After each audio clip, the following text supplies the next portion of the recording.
ಬತ್ತಾವನೆ ನಮ್ಮೂರಿನ ಒಲೆ ಮಾರಿನ ಹೊತ್ಕೊಂಡು ಹೋಯ್ತಾನೆ. ಯಾರೇ ಅವನು?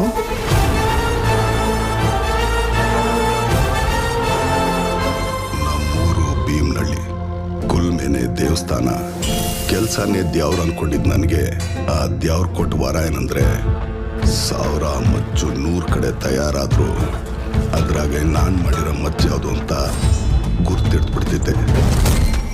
ಅವರನ್ನ ತುಳಿಲೇಬೇಕು. ಅವರು ಕೂಡ ಇಂದಲ್ಲ ನಾಳೆ ತಿರುಗ್ ಬೀಳ್ತಾರೆ, ನೋಡ್ತಾ ಇರಿ. ಎಲ್ಲ ಅವುಗಳು ತಲೆ ಎತ್ತುತ್ತವೆ ದಣಿ, ಆದ್ರೆ ಕಾಳಿಂಗ ಸರ್ಪ ಮಾತ್ರನೇ ಹೆಡೆ ಎತ್ತೋದು.